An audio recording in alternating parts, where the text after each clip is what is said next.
What ho, ladies and gents, how the devil? Well, I take no pleasure in saying it, but obviously it happened again. Obviously. We know what it is.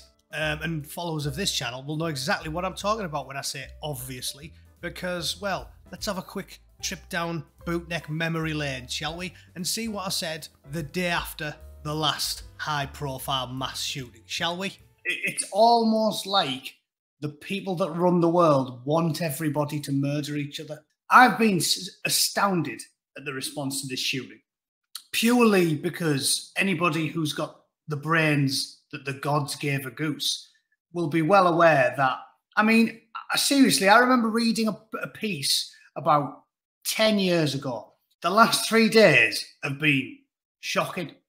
Like, I recently rejoined the gym because I was stubbornly refusing to after the mask mandate. And I went 3 days, like every day for the last 3. And every single day, it's just been wall to wall. MSNBC, like seriously, I did 200 flights on the stepper, a machine that looks extremely camp, but when you get on it, it's the hardest thing ever. But anyway, so I was on the stepper for the whole hour I was in the gym. It was buffalo shooting. And then this morning, went to the gym again, buffalo shooting. They won't stop talking about it. And this is well known. I read a piece probably about a decade ago by this eminent psychologist who said, we know what causes mass shootings and we know what causes more mass shootings, and what definitely causes mass shootings is putting the fucking picture of the shooter right there for all the world to see.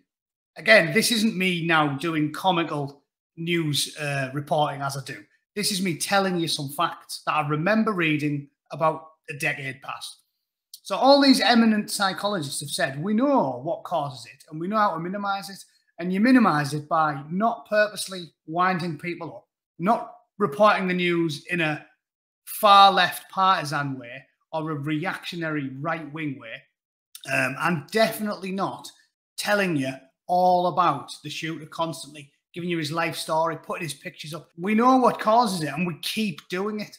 And I was getting angry driving the car back from the gym this morning because it was unending on the telly in the gym for hours. It seems like all MSNBC, CNN were on, obviously, because even the fucking gyms are partisan in California. Well, probably in all of America. Right? Planet Fitness is a big chain, and they only had CNN and MSNBC on the tellies in the gym. And literally, for the last 3 days, constantly, it's just been that. Every time I've been in, it's just for the full hour, race hate, race hate. All the headlines are mega racist. I actually took a picture of one on my phone. I can't remember what it says now. It's like, white supremacist killer. It's dead weird, isn't it? Because when someone like, oh, I don't know, this guy did it, what did we get? It got memory hold. He was a full-blown militant black supremacist who purposely targeted women and children and old people at a Christmas at a parade. And it said, if you read the BBC version of events, it just says, oh yeah, this is bad. It tells you what happened.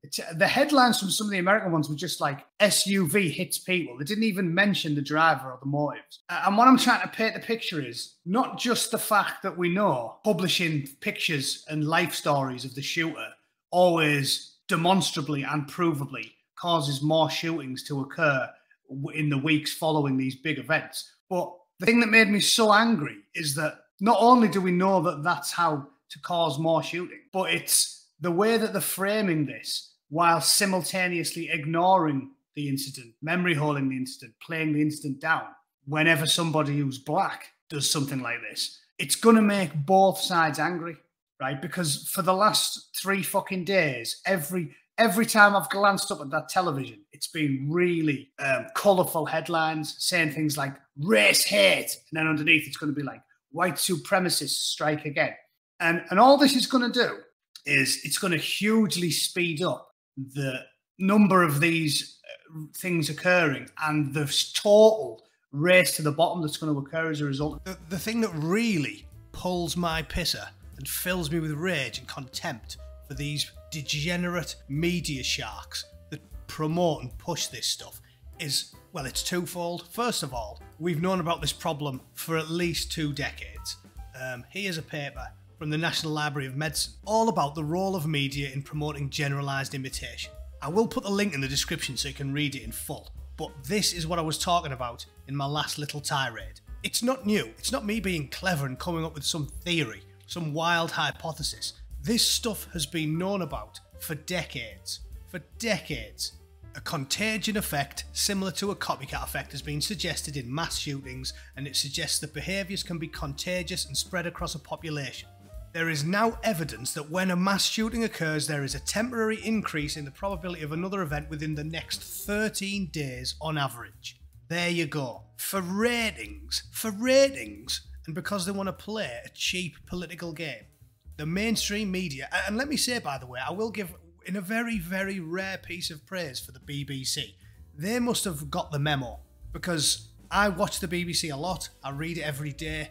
They didn't do anywhere near as bad a job of constantly showing the face of, and I'm obviously not going to do it, and name the human toilet that committed the last mass shooting. The BBC weren't too bad for it, but I go to the gym every day out here in the States, and CNN and MSNBC were absolutely shocking. Even Fox, they didn't touch it too much. It'd come on like once or twice a day for a short period of time. CNN and MSNBC made it their front page. They made it their quest, their life's ambition to promote it and put that guy's face in front of everybody.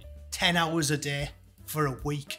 It was unending, and every story was race baiting, race hustling, constantly mentioning his apparent ideology, which is non-existent. If you read his insane rambling manifesto, it wasn't an ideology, it was the ramblings of a madman. You might as well have written it in human shit on the side of a petrol station. It was nonsense. They promoted it, they encouraged it, they showed his face 10 hours a day, 7 days a week. They are as responsible for the death of these kids as the shooter himself. It is disgraceful, and ignorance is not an excuse, because it's been being professionals have stated this fact for 20 years. They were going on about after Columbine, Virginia Tech, Sandy Hook, on and on and on it goes. And the degenerate worms at the likes of CNN do not care. They do not care how many kids get buried, get reduced to ash on the fires of their ambition. It is disgraceful. And instead of talking about disarming the general population because of the actions of embittered, resentful lunatics, we should be talking about dismantling companies like CNN brick by bastard brick.